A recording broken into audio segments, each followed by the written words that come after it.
Hello all and welcome all. I'm your host, Boo.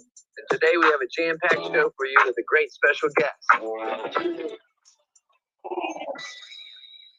Yo, hello everybody and welcome everybody. I am so pumped for today's special guest. We got episode 41. We are live right now, and what are we calling this? X, social media X right now. We're not even on Twitter. Wow, into an era. I kiss it goodbye. We had a little feedback back in the back there, but hey, we got it rolling here. We have a packed show for you guys today. Let me get the red tape going here. We run this show for 1 hour alone with the first 30 minutes dedicated to our wonderful guest today. We appreciate them for taking the time to come with us today and talk about all things film production, family, and just life and Web3 in general and balance and all that. And then we're going to open up the stage to anybody who wants to come up, ask questions, throw some flowers. I know he's got a lot of fans. I'm a big fan. We also are live on YouTube. If you want to come check us out on YouTube, there's a lot of content to be showing off that this person's created. And we were going to be showing that off on YouTube. And we got Jay with my production and producer in the back doing all the production. Wow, we are doing a lot today. A lot of wheels spinning. Thank you guys for so much of your feedback. We appreciate that. DYOR, do your own research. Be safe out there. Please be safe out there. Goodness grief. Every time I tweet, there's like 20 scam links the moment I tweet. And that's, I'm not the only one. So please be safe out there. With that, Jay, how are you doing today? How are you? I'm doing fantastic. We are adjusting to the new changes with X and Twitter and whatever we're calling it. So, you know, thanks everybody for still being here. Yeah, thank you everybody for being here, for real. And I mess up a little bit too as being a host. I always throw a little curveball at the end. I'm like, oh yeah, you can join video stream. You can join with your clone filter. We were trying to get that up and running. I don't know if it's up and running yet, but during that Q&A, we may need some technical help with that. I may be that grandmother or grandma that might needs their phone set up for the holiday. Please, it's Christmas in July, so please help me set up with that. With that, I want to give a big, warm welcome to Sir Snapback, who is incredible in multiple ways, like doing multiple things. Not only being a dad, being a father of 5, a family of 7. They got a YouTube. He's got his own film production company. He's out here helping Web3 people, helping Web3 projects. I mean, Sapiens, Artifact, Atom Bomb Squad, Force. I'm sure there's a few I'm missing, but like seriously, he's the community member, and I mean more than when I say community member. That means a lot more than just community member, right? He is so many things, and that's somebody you want to protect and share. And I'm so proud of us to have him up here today because we planned this out like 3 months ago. And with that, Sir Snapback, welcome to the show. Come off mute in the bottom left with your mobile device. We got you muted on the live stream. I love it. There's a lot of moving parts here. Oh, there we go. I didn't. You're good. Myself. He's not on a roller coaster today, guys. I promise. Trying to catch up with technology. I'm trying to get my energy up to where you are, man. Thanks for having me. I'm excited to be here. Yeah, man. So with that, can we just? Oh yeah, I got a little layout for you. I just want to do it like this. I want to go to family, film, and then the fortunes of Web3. So first, I just kind of want to start out about you and like a little bit about yourself before you met your wife and created your wonderful family. Yeah, man. I mean, I grew up in the Inland Empire in California. I'm a Cali boy.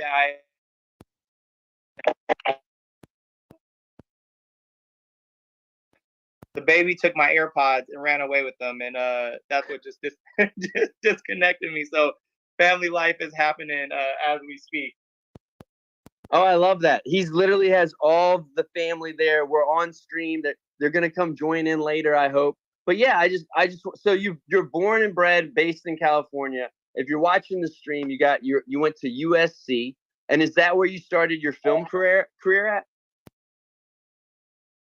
Yeah, well, actually, my stepfather was in the Air Force. He was in the audio visual squadron of the Air Force, and he did a lot of videos for them. So early when I was a kid, we used to do.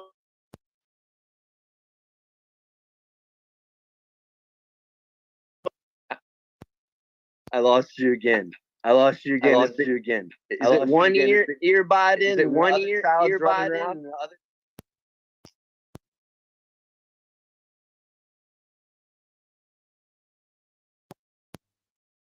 All right, can you hear me now? You're back. Chris, I have, Apple has this wonderful technology where all the headphones auto connect, and I have my AirPods Max sitting on my desk and my.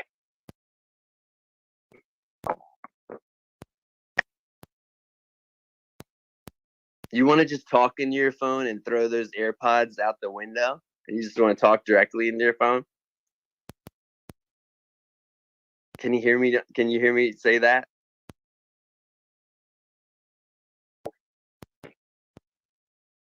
I love it. This is Rug Radio. We actually have the Rug Radio account here, so this is on brand.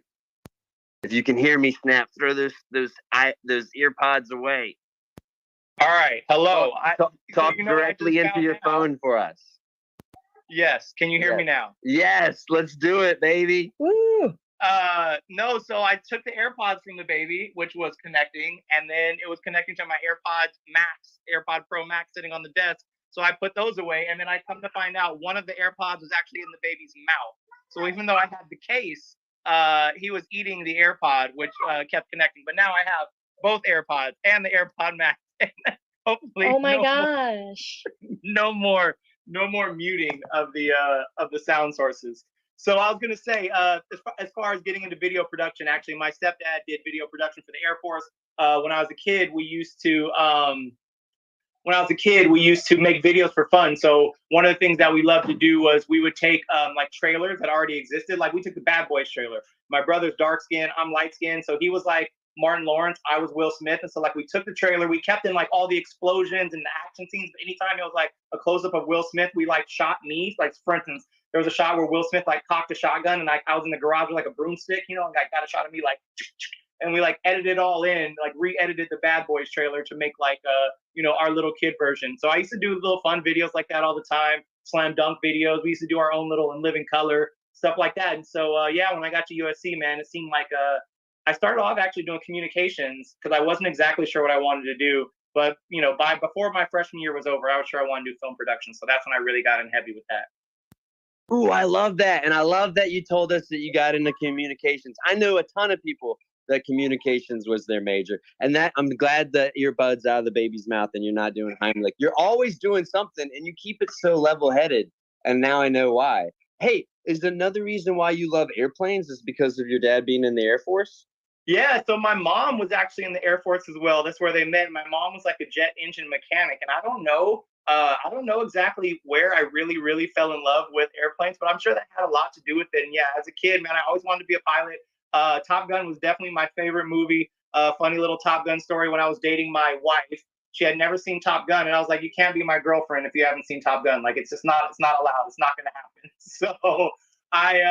So the day I asked her to be my girlfriend, which I guess was like, seems so like I proposed, but I took her up to this mountain. I made her watch Top Gun. I sat her down. We watched Top Gun. I took her up to this mountaintop, and then I asked her to be my girlfriend. And but only after she had watched Top Gun. And now we have a son named Maverick, and there's a Top Gun 2 Maverick. So it's all come full circle. Oh my gosh, I love that. And I love that you like one of your you had to do that, watch a movie. I actually had to do that with Jay before I put a ring on it. I think there might have been a film or two where I was like, Jay, we got to watch this together. What did you think of the new Maverick, by the way? Oh, I loved it, man. I thought it was great. I thought it was spectacular, man. I'm a big fan. I thought they did a really good job. It was like, in a lot of ways, it was similar to the first movie. There was a lot of the same beats. And if you watch the first movie as many times as I did, there was a lot of lines that they reused again, but they did it really slick, so that other people may not notice. So it was a great job, like paying homage to the original movie. And just, I love the storyline.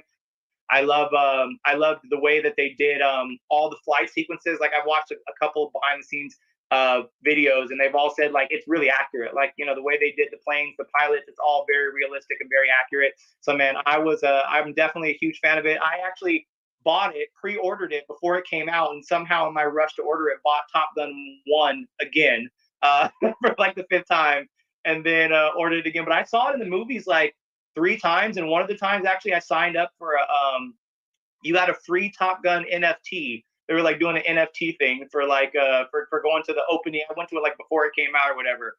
So I even got a Top Gun NFT. Whoa. Okay. Hold on. I got more here to unpack as more people have joined the room. Thank you, everybody, for joining the room. We had some technical difficulties in the beginning, but we're good now. We're up and running. We're up and flying, Top Gun style. Hit that bottom button down there. I don't know if they call it exit out. Get it X'd out here. You know what I mean? I don't know if they call it tweeting anymore. Share out the room. Let's get more people in here because this incredible person has worked with Lysol, Toyota, Lexus, Red Bull, Reebok, Square Onyx, ABC, Atlantico. Oh my gosh. And the City of Hope. There was a lot more in there. A lot more. Do you see yourself working on a big film like Top Gun in the future? So when I went to film school, you know, like that was the goal. That was the plan. Was like, all right, I'm going to do movies. I'm going to do, you know, I went to film school. I went to USC Film School, which is the biggest film school.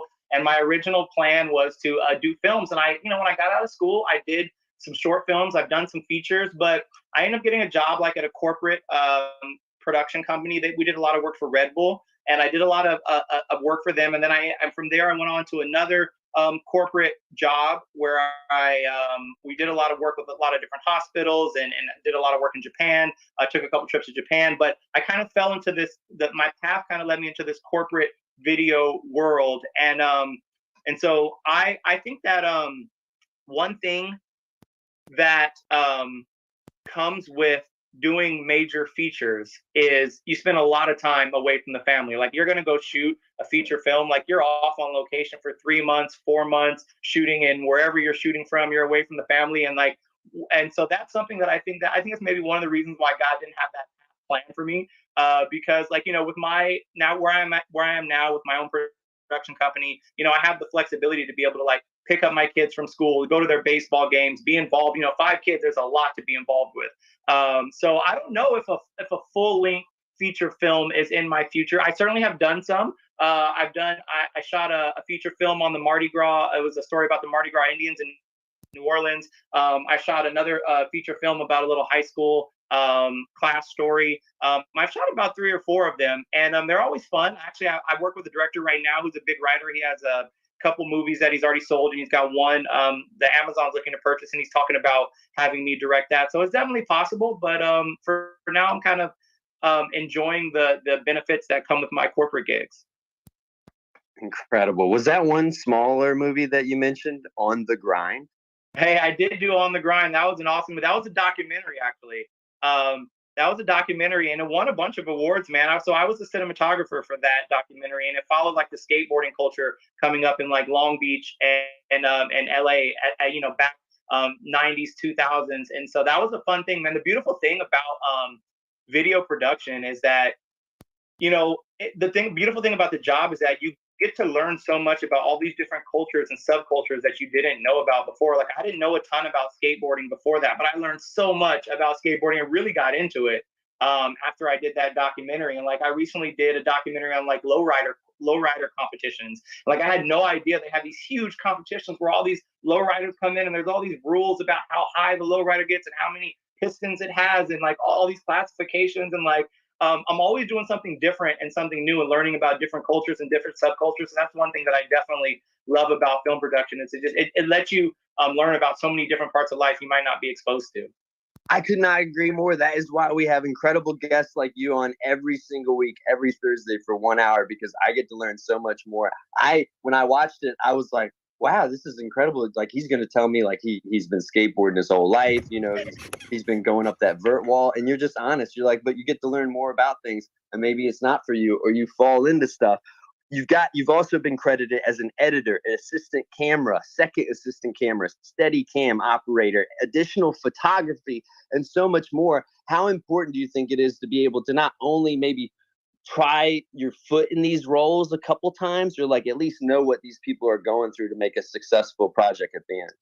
Well, I think it's super important nowadays. I think times have changed. Like back when I first got into film school, and especially before that, everybody really specialized like in one thing. It was like you're a camera operator, or you're an editor, or you're a sound designer. And now, as these tools and more things have become more accessible and more prevalent with YouTube and people have the tools they need to produce their own videos from home. I feel like a lot of the kids coming up nowadays can do a lot of things. And so that was kind of always a little benefit that I had, an edge up I felt like I had over a lot of people. A lot of the videos that I've done, especially later in my career, I've directed them, I've produced them, I've done the editing, I've done the cinematography, and it definitely helps in all those positions, especially I would say editing and cinematography, because those help a ton with directing, but also when I'm shooting a video, I already know, like I'm cutting it in my head. I already know, okay, this shot's going to go here. I'm going to use this for the opener. I'm going to, layer this montage together here. I'm going to go from this shot to that shot. I'm like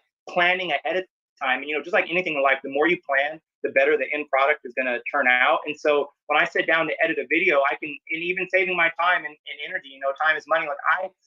Like you give an editor a video, the first thing you have to do is watch everything. You can't edit it if you haven't seen anything. So you have to literally sit down and like watch every shot, but I can just skip that step because I shot the video. So I already know, okay, this is what I shot. This is what I have. And sometimes, a lot of times what you think is going to be the best shot doesn't end up being the best shot. And what you think is going to be a terrible shot ends up being a spectacular shot. But you definitely get that head start. So I think especially for people coming up now, man, it's super important to know at least the foundations of a little bit of everything, from especially, the main pillars, which I would say are cinematography, editing, sound, and then, directing. I think those are, writing, directing. I think those are really the keys. And so, I definitely think it's super important. And it's definitely something that I don't know how successful my career would be if I didn't have a lot of those skills, because I'm able to, not have to outsource a lot of work. When I go on set, I have a decent crew, decent sized crews I normally shoot with, but I'm able to, edit the video myself, do the sound myself. And so that saves a lot of money. That puts a lot of the profit going back to me, which is super helpful. Man, God, I knew this hour was going to burn up fast, y'all. One more, I've got tons of film questions, but one more film thing I want to touch on before I talk about your lovely wife and family is that, are you an Emmy nominated or winning? Oh yeah, no, I won a bunch of Emmys, man. So I did this show called Imagine for Children's Hospital Los Angeles, and we would always have celebrity hosts. We had a lot of people from Grey's Anatomy. I forget all their names now because I'm terrible with actors' names, but all the biggest actors from Grey's Anatomy basically were all hosted the show at one time, and it was a docuseries that came on ABC. And we did this quarterly, so we would do 4 of them a year. And we would tell stories of, I went to Ethiopia, Ecuador, Japan. We would tell stories of all these medical missions where, like one kid, he was blown up by like a landmine, and they flew him out here and gave him like complete reconstructive surgery and saved his life. Like I filmed open heart surgery on like a little boy like in Africa, man, which was one of the most like intense things like I ever did. And so for that series, yeah, man, I was the cinematographer, the lead cinematographer, and the lead editor. So I shot it all, I edited it all, and we won a couple Emmys. I think we won 2 or 3 for that. So yeah. Wow, go off, y'all. Y'all hit those emojis down there. Go off. Open heart surgery and holding the camera straight. Oh, I had to change the channel the other day. I was trying to watch the thing about emergency rooms in New York City. I think I got like 20 minutes in. I'm like, nah, I can't do it. I just don't have the stomach like I used to. Anyway, a little more fun topic. And you've mentioned her at least 3 times now. I might have messed this up, and you might already said this. How did you and your wife first meet? I would love the backstory and be long with it. We all love a good love story. Hey, no, we got a good story. So we actually went to high school together, and I had a girlfriend at the time, a longtime girlfriend, and she had like an on and off boyfriend. And like we hung out. Like she worked at like Sizzler. I would like go stop by to get some food. Like and we flirted, but we never really connected. And I actually wrote in her high school yearbook at our 10-year reunion, we're gonna go out on a date after our 10-year reunion. And so we split ways. I went to USC. She went to Cal State San Bernardino. And then, what happened was MySpace came out and we reconnected. We started messaging on MySpace. And I asked her like if I could take her out on a date. And so we went on a date. It was like a 12-hour date. Like I lived in LA at the time. She lived like an hour east. I like picked her up and took her to the movies and out to eat and to the science museum and like watched the sunset and like all this stuff. Took her home, and then like, she basically was like, oh, I'm still kind of working through things with my boyfriend, so we can't be together right now. So we had, we were like on and off. We would do what we called semi-annual dates, man. We went on, so we were apart for maybe like 6-7 years after college. And then we would go on these dates like once or twice a year where we'd go on a date and we would just talk online a little bit here and there. And then we'd go on a date and we'd just talk online here, a little bit here and there. But then, funny, Twitter came out, and I was heavy on Twitter because I was doing a lot of, music videos with the local like LA scene. I did a lot of work early coming up with like Kendrick Lamar and Dom Kennedy and Scheme and Coolroy and Janae Aiko, and I was kind of heavy in that scene. And I was on Twitter. I was on LA hip hop Twitter a lot. And she got on Twitter, and we started talking on Twitter. And finally, we were like, let's just give this a shot. Let's just do it. And then after that, man, I think we went out on a date, and like she came and stayed with me, and we were together for like a week straight. She didn't go home for like 7 days, and then here we are 5 kids later. So. Oh, I love it. Y'all need to go on like Twitter, like X, like Twitter's gone date, and like give, you know what I mean? Like, wow. I love that. I know, X, right? That is so crazy. Yo, shout out Dom Kennedy. I love his music. I know Kendrick gets a lot of credit, y'all, and Kendrick does. He deserves it, but Dom Kennedy's fire too. So yeah, okay, I gotta ask then. So we all saw what incredible things you did for the Artifact community and for Artifact down in Tokyo, right? When you went out there, how does that conversation go down with your wife? Because you were just out there in Tokyo, and you're like, so, I'm going to go do this. Like, it basically what I'm getting to is how important is it to have your other half supporting what you're doing? And this is like not only like, not only your business, but then like these fun like endeavors that you go on, because hey, we did get to shake it up down at Art Basel, and you got to check out my boy's YouTube, like and subscribe it. I think Jay's pinned it. It's incredible. He always does great content. Yeah. So one thing that I absolutely positively am incredibly grateful for about my wife is she is so supportive. She has always been incredibly supportive. And I don't mean like supportive when it happens and then like we get an argument. She's like, you went to Japan. Like she's never, anything that I've ever done, like she's never brought it up, held it against me. Like she's been one 1,000% supportive I've taken so many trips, man. I remember one of the times, one of my best friends, he had like floor seats to a VIP tickets to like a Jay-Z concert, and she was like 9 months pregnant and like field passes to a Seahawks game. I'm like, hey babe, I gotta go to this thing because like it's a one in a lifetime like opportunity. And like she was like, go ahead, go, go. And she's always been like that, man. She's been my number one supporter, hands down. And even when it came to Japan, like there was no hesitation or second guessing or making me feel bad or making me feel guilty. It was legit, just like 100% support. And I think too, that's one of the things that helped lead to like me starting my own company. Like when I started my own company, man, like I was I was working full time. We had 2 kids. It was like I was like, I'm gonna quit my job and start my own production company, and she's like, all right, let's do it. We actually ended up moving back in with my mom so that I could save up money to buy all the gear. Like I bought like $50,000 worth of film equipment to get things going and run the company. She was 1,000,000% supportive, man. So I don't think I could have done any of it honestly without her. And then coming to the next phase, which is like our YouTube show. It's something that we had been thinking about doing, but it's like I'm a huge I do video production for a living. We do a ton of traveling. We're a very active family. We don't ever sit at home. We're always doing stuff. So it's like, why don't we start a YouTube channel? And we kind of we had it in our minds. We put it off for a while, but she was like, let's do it. Let's do it. She was my biggest supporter. So she's always been my biggest supporter. And even in crypto and NFTs, like, she's like, I'm like, hey babe, I'm going to buy this JPEG that costs, $10,000. She's like, all right, do it. Like, I trust you. Let's do it. Looks good. So yeah, man, she's been my biggest supporter hands down the whole time. And funny story. So funny story actually, which I have not shared. I don't think I've shared it with you or anybody, but so was it Art Basel? Yeah, it was Art Basel. It was Art Basel. When I first went out to Art Basel, you guys were there, right? And I was like, at first, Boo, I wasn't sure who was Boo and who was Jay and who was Boo, because like these filters, like you can't tell who is who. So actually, I had you guys mixed up for like at first. I didn't know which one was Boo, and I actually thought I didn't know that you were Boo. And then later we got to connect and chop it up. I was like, oh damn, I had that completely backwards. No.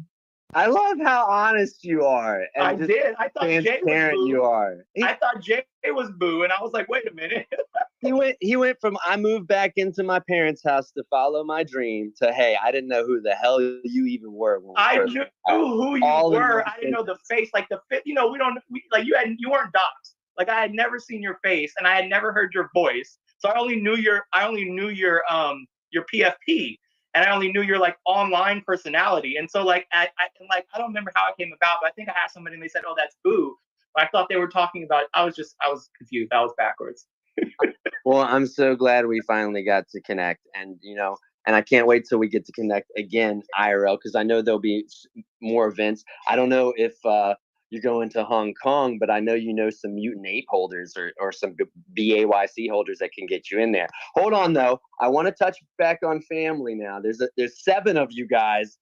Where are those 5? Where are the 5 at? Can we get the 5 in here? Yeah, is that cool? Let's get them in here. We got a surprise for everybody. He's got his whole family. Come say hello, guys. Yeah, he's bringing the whole family in here. We met them all earlier. What's up, guys? Here comes one. We're back. Say hi. Hey, everybody. We're back. We got a live audience. Y'all know how it is. We've seen you on YouTube. This is Strider. Say hi. He's 1.5. So What's good, Strider? Him and his twin brother, Stark. Techie, you want to say hi? Come here. Come say hi. And Maverick.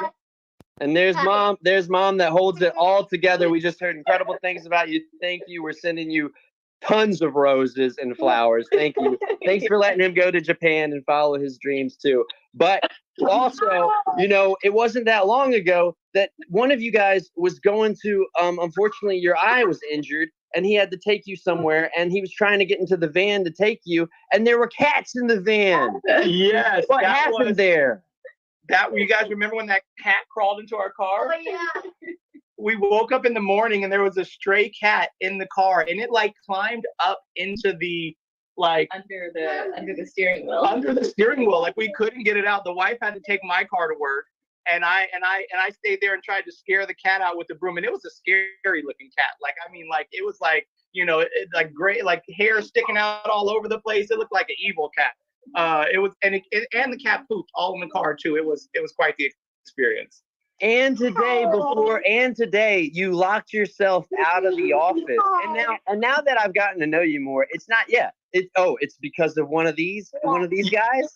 Yeah, because you know it has the lock on the door on the inside, and they like were playing with the lock and they locked it. So when I closed the door, it was just completely locked. And like all of my camera equipment's in here. I have a shoot today. I have spaces with you today, and like I could not. It's not a regular door lock. It's like has like a key lock, but we don't have the key, and the window has a lock on it. So I was like, I don't know how I'm gonna get in here, but you know what I did? I did like they do in the movies. I broke in with a credit card. I took a credit card. Took about 15 minutes, but I popped that lock. So if any of you guys need some Mission Impossible endeavors or anything like that, I'm your boy. I know how to do it now. Did you show him how to do it? No. Oh, you know whose idea was? It was my 5-year-old. My 5-year-old ran and got a credit card. He's like, Dad, you got to get a credit card like this. He was like, I saw it on YouTube. Oh my gosh, 5 years old. It's incredible what these kids are able to learn on YouTube University. Yeah, they're big YouTube fans. If they could watch YouTube all day, they definitely would. But I've been blessed that they're big into Web3. They all have CloneX screensavers, or one of them has a Suzuki screensaver because he's a trader, but I still love him. But they all love CloneX and Doodles and Mutant Apes and Bored Apes, and they've been on this journey with me the whole time. Anytime we mint something, anytime we open anything, anytime we do anything in Web3, they're always there with me at the computer watching it go down. When I'm a big part of Genesis. When I did my Genesis, they helped me pick which one to pass, which one to keep. We did family votes, all that good stuff. So yeah. That was one project I left out. I didn't know that, so thank you. Because I didn't go bag. I don't bag watch. I didn't go in your collection. I mean, I could have, but I was like, then it gets the questions get all complicated. Thank you guys for letting the boys tune in for us. You know what I mean? Yep. We're not out here selling the kids. It was genuine. I just wanted to show everybody like how much you're doing. Like, is that how you keep it all like kind of under pressure when things are just the room's on fire? They definitely taught me so much patience, man. Having 5 kids, you definitely have to be patient. And even, so the kids have taught, that's one of the biggest things they taught me, is just how to be patient and being more patient. And then also too, like, doing the YouTube show with the kids has taught me a lot of patience as well, because it's always hectic. Nothing ever goes as planned. There's always bumps in the road and issues and things that pop up. And it's like, on with the show, man. You gotta keep it pushing. You gotta figure out, you gotta make it work. And so, yeah, that's definitely one thing I'm super grateful for. I was not the most patient person. I am not the most patient person, but the kids have taught me so much patience. And I'm so grateful for that. I love that. Patience is something I feel like I almost want to have. I want to have an 80-year-old mindset, but I have a 20-year-old body, because the older you get, you're like, oh, I love every day. You're just like waving to random people. Hi, how are you, man? Bless the earth. Hey guys down there, if you guys want to jump up, request up, throw some questions, throw some flowers at the incredible Sir Snapback. He's taking the time. He's also dropped some new knowledge on us. We don't get to hear from him every single day.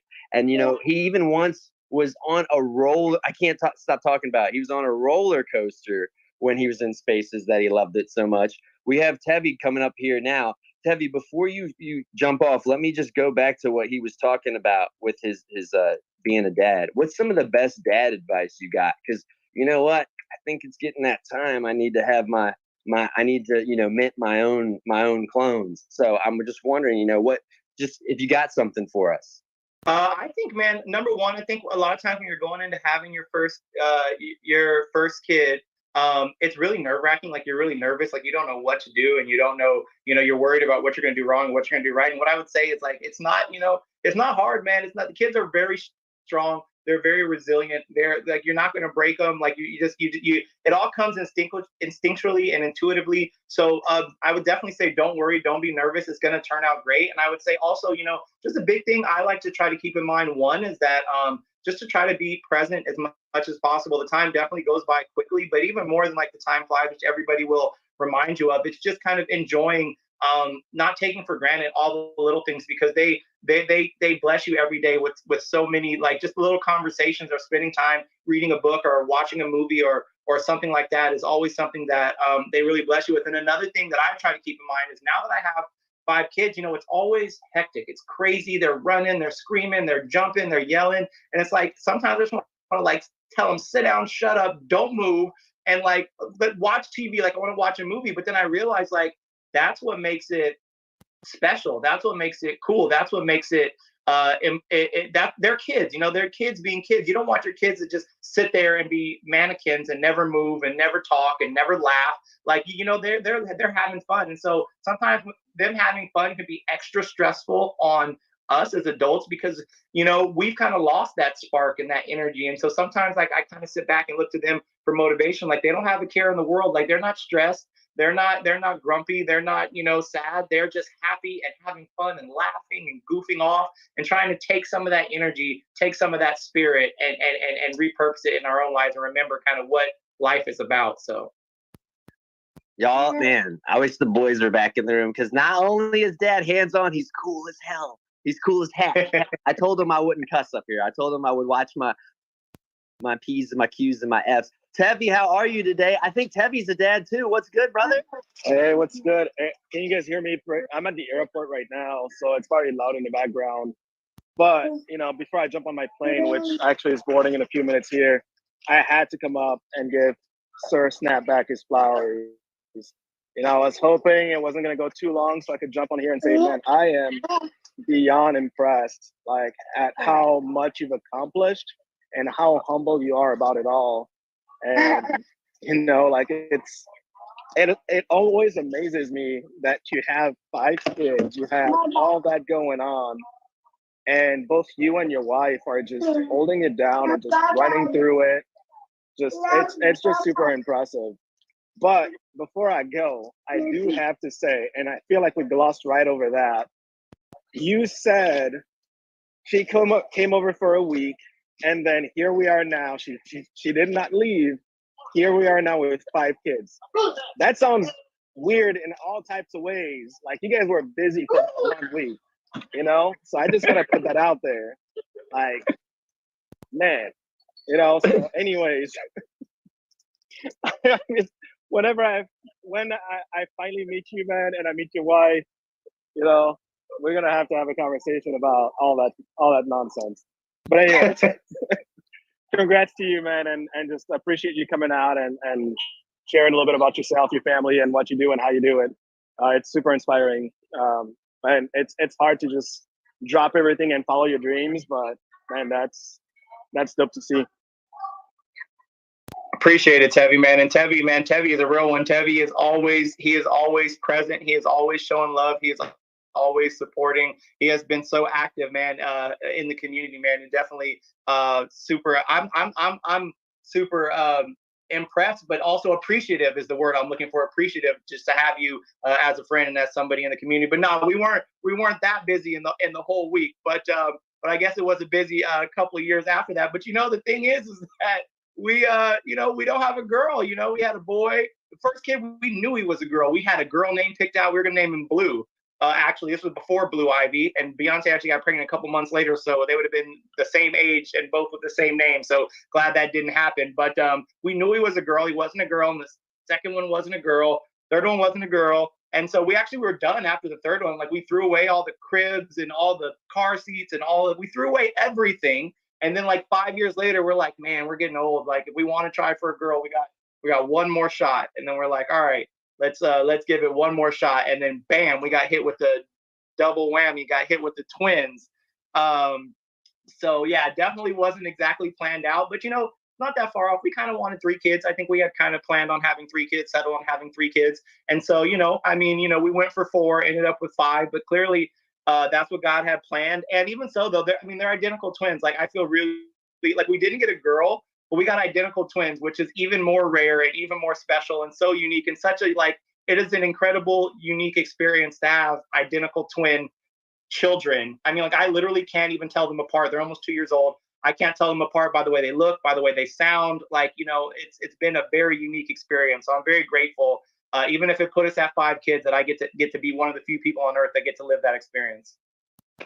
And that's beautiful. That's, you actually read my mind, because I was going to ask you about, you know, was it like, were you chasing a girl? Because everyone I know that has 5 kids plus, and whether they have all boys or all girls, and you know, whichever way it goes, they're typically chasing the other side, like, you know, gender that they don't have. So you cannot answer that for me. So that's kind of cool. I did not realize that you that you were done at 3. You're like, you know what? Let's try one more time, and that's how the twins came about. That's a cool story. That's really cool. Yeah, we definitely wanted a girl, but at the same time, you know, like I said, we kind of already planned on having 3. So, you know, 3, you know, the first 3 we weren't necessarily chasing. We were just like, we were hoping and praying. And then, like I said, after the 3, we were done. But then we were like, all right, we'll give it one more shot. So yeah, that time we were definitely like, we're gonna roll our dice for this girl. And you know, we did everything, like cut off caffeine, face east when you do it, don't, you know, spin upside down, we were doing everything that you could possibly do to try to get a girl. And yeah, that didn't work. So, but we tried. Yo, like somebody like of 103 years just finally had a girl in their family. I saw like an article about it. Like 103 years, this family has been having nothing but boys. 103 years. So I don't know if you're going to go that long, but your clone might be able to make it happen. And hey, there's no coincidences. Yo, Tevi jumped up here. He's about to get on an airplane. We mentioned that earlier. And this pilot will definitely see you off safely. We have a safe flight, Tevi. We go like and subscribe to Tevi's incredible YouTube. I don't know anything about Tesla, but this guy knows all about it. And maybe he'll teach us more about X, because I keep saying tweet and I can't get it out of my tongue. So rest in peace to the Twitter. Shadow, how are you today? Are you sunburnt from this weekend? What's good? Hell yeah, I am. Hey, everyone. Nice to hear you, Sir Snapback. I loved hearing your story. Thanks for taking the time out of your day to get on here with Boo. I just had 2 questions in regards to film. So my first question, just wanted to know, what's the craziest or like the most unexpected experience that you had in film? Like, what would you say as someone who's trying to get into film currently? What's something that you would suggest like watching out for? Something good to know. Well, that is a tough question. I mean, the first thing that comes to mind, and I don't know how applicable it is, but I actually went to Houston for a film shoot once upon a time, and I was staying at a friend's house and had all my gear with me, traveling with everything, and we stopped to get lunch. I was going to check into the hotel the next day. We stopped to get lunch. I had all my gear with me, and I have a habit of always taking my camera out of the car to make sure nothing happened to it. So I took the camera out of the car, went in to have lunch, and 5 minutes later, like, somebody came in and told me the car had been broken into, and this person stole everything that I had. I mean, all my cameras, all my lenses, and even worse, all the footage I had shot for the last 3 days, which was backed up and, you know, on hard drives, which were all in the car. But I have insurance. Thank God I had insurance. So I guess that's one huge takeaway I would suggest. I think, you know, being filmmakers, we're creative at heart. And I guess it may be the thesis of my statement, or the moral of the story, is you got to kind of also pay attention to the business side of things, the nuts and bolts of that stuff that isn't so fun, like making sure your books are balanced and making sure that your hard drives are backed up, and making sure that you have insurance on your cameras, and that you're keeping a good inventory, and all those like things that nobody thinks about when they do film production. You know, you think like me, you know, I want to just shoot and edit and create the videos that I want to create, but there's a lot of kind of nuts and bolts of just of good sound business practices that need to be done too. So I would say make sure you definitely set aside some time to do those things that aren't necessarily so fun, but could save your butt if you get into, you know, a situation that's unexpected, like a hard drive failing, or, you know, a camera not speeding, or anything that could happen like that. Thank you for that. I actually did not think about that, but you got me thinking now. Good thing you had insurance, so I'm glad that worked out. Yep. Just wanted to ask one more question. Sorry. All right. So for someone going into film, right? Like, for example, myself, I live in New York. I didn't go to school for film, but I've been trying my hardest to get some good connections to at least work on set. What would you suggest to someone who doesn't really know anyone, even though I've been trying like crazy, to meet people in the film industry, or even students like working on projects? It's been a little difficult. What would you suggest to, get your foot in the door? Well, that's one thing that I think, one thing I learned by going to film school, I think, is that I didn't really need to go to film school to learn everything, but I wouldn't have known that if I hadn't gone to film school, because it did get me into those networking circles where I was able to make connections with lots of people who were able to open up doors with lots of jobs. And so I would say, honestly, you're right, man. The biggest thing about film production is nobody cares like where you went to school or if you went to school or what you studied. All they care is if you could do the job that you could do. But more importantly, all they care is like if you have a good attitude on set, if you're accountable and reliable, if you're on time, you do a good job, you have a good work ethic, and you're fun to be around. I always say, like, with the client, I used to worry like on shoots a lot about like if the shot was perfect and the image was perfect and the editing was perfect. But more important than all that is just if the client, and in your case, the client is whoever hired you, the director, the gaffer, the cinematographer, the PA, head of the PAs, whatever. Make sure you get on their good side and make sure they have a fun time. Because even if you don't have the most spectacular technical skills, like if you're fun to be around and they enjoy being around you, then they're going to hire you back. They're going to ask you to be on, because the biggest part of the battle, half of the battle on my G.I. Joe tip, half the battle is just having a good time, having fun on set, having a good time. And so I would definitely suggest, using whatever like online resources you can to get in, and sometimes even volunteering on stuff early just to get in, because it is really all about the people you meet and the connections you make. It's not necessarily about your skill set, but it's just about, like you said, getting out there, meeting people, whether it's like Staff Me Up or Production Hub, or I used to use Craigslist back in the day, not so much anymore, but also like there's a lot of good Facebook groups. If you can get into some of those local Facebook groups, they're always asking for people. I feel like Staff Me Up is probably my biggest, my best resource as far as picking up little roles on projects here and there in my downtime. But I think the big thing is like once you get is getting on as many sets as possible in whatever role you can get in, whether that's in the lighting department, in the camera department, and in the PA department, and connecting with people, talking with people, and trying to make a good impression so that they'll call you back for the next shoot definitely is a huge part into making things happen. Shadow, great questions. And I want to say, Shadow, aren't you doing like a space about film? Can you plug that for us right now? Because that's what it's all about. Well, yeah, we actually have a Film 3 spaces that we have with actually one of my friends down here, Big Love, and Jeremy and Nuclear. I'll see if I could find it so I could put it up here. That way you guys, whoever's interested in Film 3, can tune into the spaces. And thanks for the advice, Sir Snapback. That's really some solid advice. I'm gonna take a look at that website you mentioned, because that's been probably the biggest barrier that I've had, and I've been really trying to, jump into the film industry, because that's been a dream of mine. But thank you. Yep. Thank you, Shadow. And yeah, please pin it up there. There's a bunch of film nerds in this CloneX community and beyond. Rose Jade, how are you doing today? She just dropped some new art. Go check it out. I'm feeling it. I'm feeling the vibe. I gotta go like it.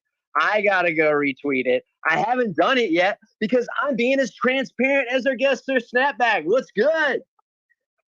Hello. I just wanted a chance to give Snapback his flowers. Like, he's just one of the most giving humans out there. And I'll just say that I don't know anything about film production, but your work product, I mean, just screams like your work ethic. And I've heard so many great like behind the scenes stories about how like you're like a general when you're on, right? Like it can be all fun, but the way you've just described how you prepare and plan just for the execution, and you hold such a high bar, I think it just motivates a lot of us in this space to also aim super, super high. And thank you for being so giving just with your support, but also your time and effort. Because as part of CloneX LA, if you all don't know, like he goes and he films and he makes these events for our clone community, and they're superb. It's just a reflection of, I think, his love and dedication. So just want to say thank you. Thank you, Rose. I appreciate it so much. And yeah, man, I I appreciate the kind words. It's definitely, I love to have as much fun as possible, but when it's go time, it's definitely go time. And, you know, you got to switch on that professional, you got to switch into that professional mode. And, you know, one of the things about video production is there's a lot of moving parts. There's a lot of things happening. So like Boo was saying earlier too, you got to kind of be good at putting out fires and react and performing under pressure and kind of balancing a lot of different things happening at once. And I've always been a bit of a perfectionist. I've kind of had to tone that back a bit because things don't always go perfect. But, you know, I always try to be as well prepared as possible. And I'm very grateful that, you know, my video career has bled into Web3, and I've been able to start making videos with people in Web3 and my friends and family from CloneX LA, been able to start work with them. And it's always nothing's funner than creating something with your friends. You know, that's like really the best time. And Web3 is super cool because you have, you know, the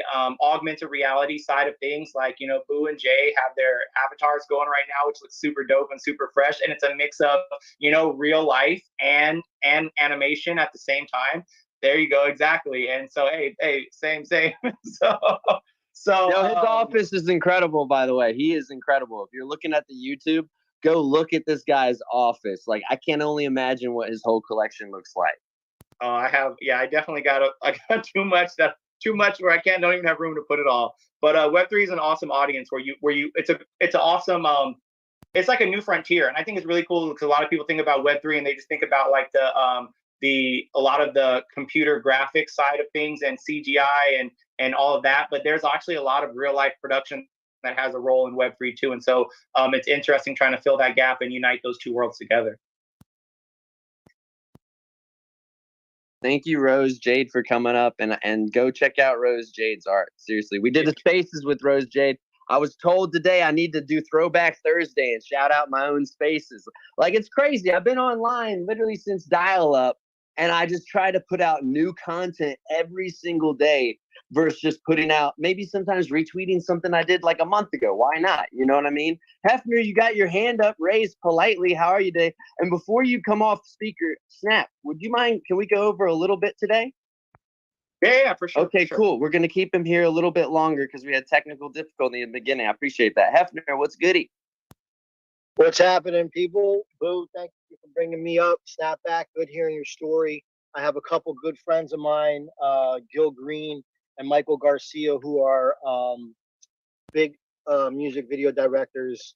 And I don't want to drop another name, but I know someone that was started like with the Wu-Tang videos. And he's like a big, huge director now. So much props to what you're doing. And I don't want to drop that name, but my question to you is not on a technical aspect, but I would like to know who is the best music artist that you work with, and why? Why did they leave an impression on you? And the same for if you're doing movies or short film, who's the best actor and actress that you've worked with, and a little snippet of why they left an impression on you. Music artist, I say definitely would be Kendrick, just because you know, I got to do some behind the scenes concert stuff with him when we were working on a show back, and man, before he blew up, he was Kendrick. He wasn't K Dot, he was Kendrick, but you could just see then already that he was such a talented soul and a musical artist, and somebody who I think a lot of people who are creatives maybe don't think about the impact that what they're creating has on their community and on the people around them. And he was always somebody who cared about substance and you know, cared about what he was doing and what he was putting it out and the people around him. And he was just cool, nice, you know, nice, down to earth, really chill guy, and just cool to work with, cool to be around. As far as people, I did a shoot with Ava DuVernay, who's a Black female director who's directed lots of huge movies, and she was really cool, man. She gave a lot of perspective. She was able to put a lot of things in perspective to me, and also once again was really just open and personable, and really gave me just like a lot of insight into, you know, what to look for in the career, what to do, what not to do. And just kind of a lot of guidance that she didn't have to necessarily give me, or give me the time of day. And so I was really appreciative of that. So I guess that would be those would be my two people. Awesome. Thank you so much. I got one last question, then I'm going to run. I want to know what your approach is leading up to the shoot. When they approach you with the idea and the concept of what it is that they want to do, how do you kind of sit down and start in your mind producing and arranging how you want the shoot to go, and how do you visualize that? So the first thing I always do is like, I don't like to, so like when you're doing a video, there's always going to be constraints, whether they be budget constraints, location constraints, crew, time. But what I like to do is I like to try to approach a project as if there were no constraints. Like if I had $1 billion budget and we had all the time in the world and all the actors, and okay, if I could do whatever I wanted to do, what would I do in this video? And ask the client the same thing and kind of get their answer. And then what I do is I kind of work backwards from there and say, okay, how can I create the same feeling, execute the same vision, the same idea, get the same message across, the same feeling across with what I have available. So no, maybe I can't get, a battleship to do this whole scene, but maybe we could use some sound effects in the background and we can shoot it near the ocean and we can, so I like to try to figure out like what's at the core, because at the end of the day, it's not about like the shot that's on screen. It's about the message that you're communicating and the feelings that you're making the viewer feel. And so there's more ways to skin a cat. There's more ways to accomplish that than one. So I like to kind of start with like the core themes, the core ideas, the core principles of of the story we're trying to tell, the message we're trying to get across. If it's a marketing thing, who's our demographic? What do we want them to feel? What are we trying to sell them? And then try to figure out ways to accomplish that within the means that we have available. So that's my general approach. And then once I have that down, I normally sit down and I'll listen to music and watch things for inspiration and really just start brainstorming and just writing a whole bunch of stuff down, coming up with ideas, and then seeing what sticks. And then once something sticks, we, get into the actual pre-production phases where it's like, okay, this is going to take this many days. This is going to take this many people. This is going to take this many cameras, and start figuring out the logistics, because as creative as video production is, it's also very like analytical and like science-based. Like you need to kind of like, it's very technical as well. There's a lot of like, some things you can't just do. Like you have to figure out how to execute that idea. And so there's a lot of work that goes into kind of planning that out as well. So that's kind of the next steps for sure. Thank you so much. I could ask you 1,000,001 questions and we'd be here all night, and nobody wants to hear my questions. So I'm going to let other people speak. Thank you so much. I greatly appreciate it. I'm sure I'll catch you elsewhere. And if I get a chance to get on stage, I'll ask you some more questions. But thanks a lot for your input. Appreciate it. Boo. Love you all. Rug Radio, family, and CloneX. Do your thing. Hefner, thank you. You always come with some fire questions. Thank you so much for that. And because there is so much to cover here. We're definitely going to have him back on in the future. I knew I wasn't going to get to all my questions, but we need to get to that third part that I mentioned in the beginning, if you're just tuning in now, which was Web3 fortunes, okay? I don't know if you really touched on it, but what brought you into Web3? Oh, man. So, so Web3, I fell into Web3. I think my story's not, I think my story's a relatively common story, but, around 2020, I was in the house. I was heavy on Instagram. I used to be heavy on Twitter, like I said, LA hip hop Twitter specifically. And then I kind of branched off into Instagram, and I was heavy on Instagram for a long time, a couple years. And then 2020, pandemic and all that, there was a lot of news. There was a lot of social unrest. There was a lot of stuff happening around the country. And I used Twitter to get my news. I started getting on Twitter a bunch to figure out what was going on with the protests, what was going on with COVID, what was going on with the elections, what was going on with all that stuff. And that somehow, amidst all of the falling into all that Twitter stuff, I got sucked into the whole like GameStop, GME, stock, that the stocks, that whole wave of AMC, Bed Bath and Beyond, all that stuff. And so I got started buying some different stocks and this and that, and was on Wall Street bets and chatting in the chat rooms. And then that just led me down the rabbit. That led me to crypto, which, before then I didn't know anything about crypto. I didn't make any sense to me. Why would we want, we already have money. Why would we want, 10,000 different versions of money? But then what I kind of started to realize was there was a lot more technology involved, and different coins have different technological applications and are trying to solve different problems. And there was a lot of, I saw a lot of potential in the science of it all and the technology of it all. I've always been an early adopter. Like I've had an electric car since before anybody had an electric car. Like I've had an electric car since like 2013, 2014. So I've always been in like an early adopter, and like I kind of saw the potential of, you know, a lot of the of crypto and those applications, and then crypto led me to NFT and to Web3s, and then I really, you know, especially like a lot of stuff really resonated in me. First Web3 project I was in was the Sevens, which was like right after Oni Force, like right around the Oni. I was trying to get an Oni Force actually, and I didn't get one in time, but I got a Sevens the first time, and of course, like everybody else, like I got scammed a few times. Like the Sevens, I burnt like ridiculous amount in gas trying to win the gas war, trying to mint one, didn't win one, minted one, you know, they went to zero, that was fine.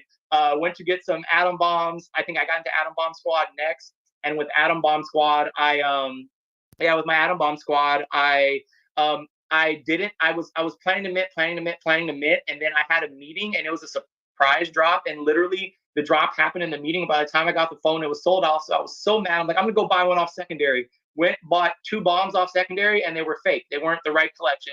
So that money just disappeared. Like the bombs were not on my wallet. and so I was like, I'm gonna do it again. And the bomb was not in my wallet. And so learned from all of that for sure. Well, fingers crossed, knock on wood. I haven't had any bad experiences since then. I've been very, very very diligent. But how I really got into Web3 was Mechaverse, man. Mechaverse. I got into the Mechaverse Discord, and I was like, okay, I see the way you have to do this is you have to get in this Discord, you have to chat, you have to talk to people. So I was in the Discord every day, all day, talking, chatting, just getting to know people. I made a great group of friends. We still have our own little private Discord group, and I still pop in there from time to time. But I met a bunch of friends, and Mechaverse didn't do a whitelist. There was no whitelist. And like the day before Mint, the community managers reached out to us, and they said, you know what, guys, we picked 30 people that it's a top secret whitelist. Don't tell anybody about it. Everybody will be mad. We're going to give you all a Mechaverse for free for being such awesome community members and being down and doing all that. And so I did that. And then beautiful Web3 story, not too long after that, right like that same week that Mechaverse was minting, my wife was due with the babies, and I actually broke my leg skateboarding. I was learning to skateboard during the pandemic. I never skateboarded my whole life. During the pandemic, I was like, let me pick this up because I could go with my boys. We could learn together. So me and my boys were learning to all skateboard together. I got pretty good, thought I was good, thought I was better than I was, dropped into a half pipe and snapped my leg to where my whole leg was facing backwards, broke all 3 bones in my leg. And the people in my Mechaverse group, man, they got together and they all donated a bunch of ETH, and they sent me a good chunk of ETH just out of the kindness of their hearts to help me. They knew I wouldn't be working for a while, and they knew I was having babies.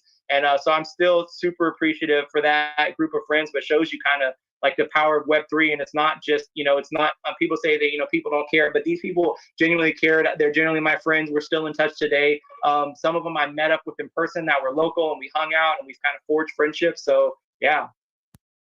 Wow, that's incredible. That's incredible. I'm gonna have to ping Hyperreal. He was in here earlier. He's actually working with Mechaverse. I think doing a lot with rebrand, like helping get Mechaverse back out there. And he's moving to New York this coming up month. So nice. That's incredible. And you just, I didn't even know you had that entire background. And I'm so glad that you're like, it's good to share that. So there's not like, there's just so much more out there, right, than just one project. And one thing that you've been, you're very vocal about your feedback when it comes to being on the timeline. So one thing I got to ask is, what do you think that can be improved in the space of Web3? Maybe let go, maybe just kept the same, I'm sure you have a take on this.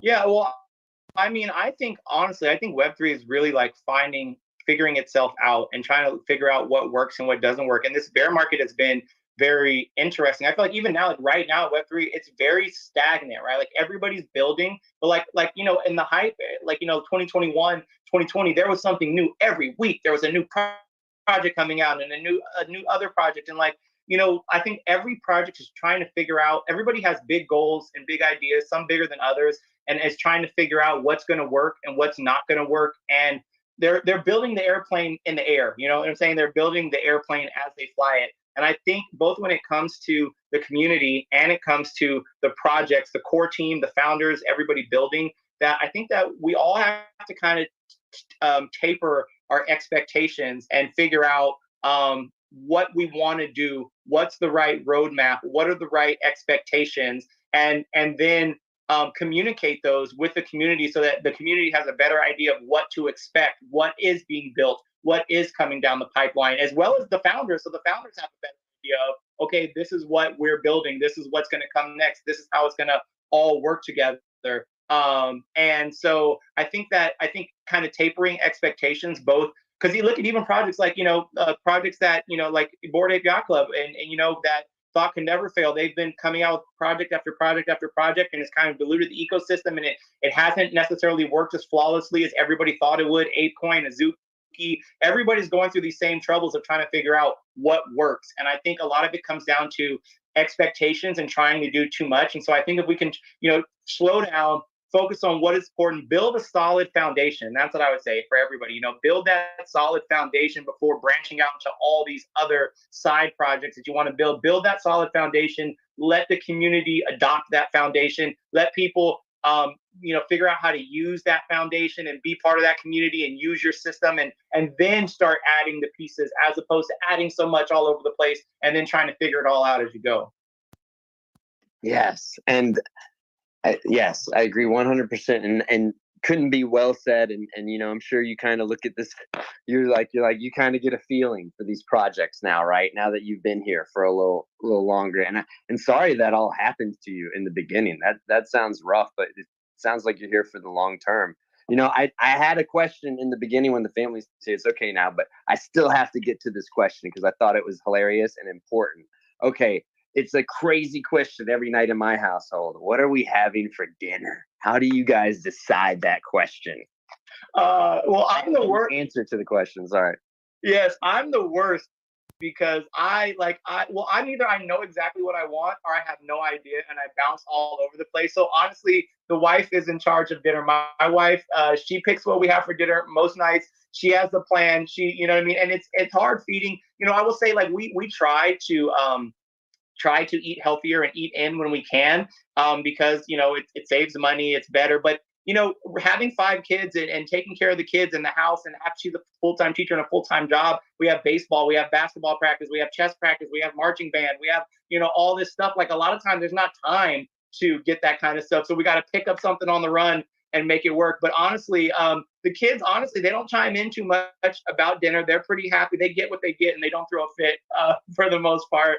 But I will say, my wife does a good job of making sure that we are well fed. And one thing I am proud of, I guess, in our dinner habits is, like, when I was a kid, we ate macaroni and cheese and hamburger helper. And I wasn't exposed to any foods from any other cultures. Like, I never had any Thai food. I never had any Chinese food. I never had any ramen or sushi or Indian food or anything like that. And my kids eat all of that. Like, they love Indian food. They love Thai food. They love Japanese food. They love Chinese food. And so we try to branch out, and get some different things from your typical, like, burgers and burritos all the time, pizza. We try to branch out and try a little bit of everything. So that's definitely, there's always a lot of good stuff. I just had some yesterday. I went to Pollo Campero, which, if you've never been to Pollo Campero, it's one of my favorite places. It's an El Salvadorian restaurant. It's fried chicken from El Salvador. And there's not very many. There's maybe a couple in LA, and there's one by my house. I don't know how many there are in the United States as a whole, but it is the best fried chicken on the planet. If you have a Pollo Campero by you, Campero, you got a Pollo Campero by you, go check out Pollo Campero. It is delicious. It is worth the drive if you could get it. If it's an hour away, it is worth the drive, I'm telling you.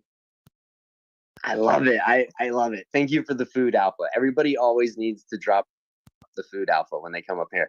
Snap, you and I, we love talking to one another. We really could just keep going and going. I do want to, get to that time where we wrap up. One thing I've learned from, doing this show is, hey, I need to let my guests know that we're going to do this video element. We're going to do all this because I know you want to be looking professional. Sorry, I dropped that in at the last minute sometimes, but it sometimes keeps people fresh on their toes. Also, some people just want to stay mobile, They're like, it's kind of like they're waiting for the Verizon guy to come from 9 a.m. to 9 p.m. We've all been there, done that, right? So yeah, man, with that, I wanted to just give this moment to you and just, is there anything up and coming that we should be looking out for?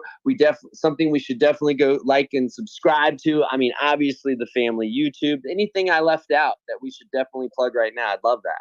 I would say that definitely look into if you can, if you like travel and you're in family stuff, Disney, traveling different places, cruises, all that. Plug the YouTube. It's the Snapback Family at the Snapback Family on YouTube. Give us a follow on Twitter. But what I will say, and I can't say too much because everything is top secret in Web3 and Alpha and all that. But if you enjoyed the Tokyo live stream and you thought that was dope, stay tuned because we got a lot. I've been working on some stuff with the team. We got some stuff in the works. We got some plans, and so hopefully there'll be a lot more experiences like that we're able to bring to the community in the future. So shout out to the Bad Take crew for helping me get involved with all that stuff, and shout out to Kaz for always reaching out to me and having confidence in me to work on some stuff with film production. But what I will say is keep your eye out on the artifact tip. If you like that CloneX Tokyo live stream, we got some more stuff we're working on that should be absolutely spectacular. Some of the things people are like me, I was on the other side always asking like, why haven't we heard anything about this project? When?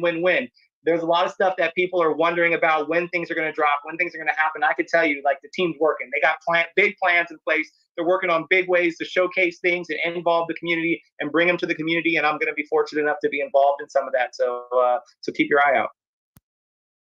I'm so pumped, man. I just ran into someone today and I'm like, yo, man, you still got that corner spot, with your vintage spot? He's like, yeah, I got it. I'm like, I'm supposed to be getting these wild shoes soon. Let's do a pop-up. Let's clamp. He's like, ooh, let's get on it. You know what I mean? That's what it's all about, connecting and collabing in here.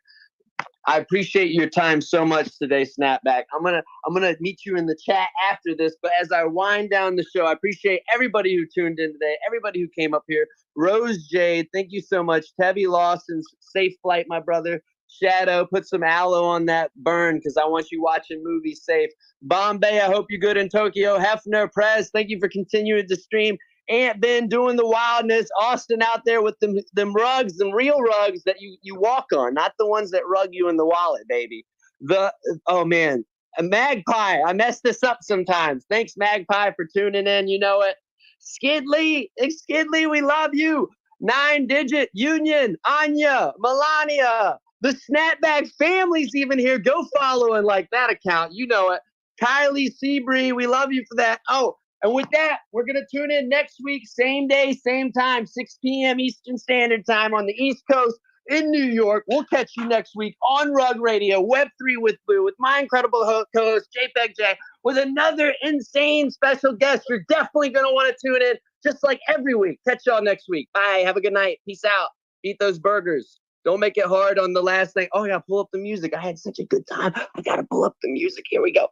And Web3. It's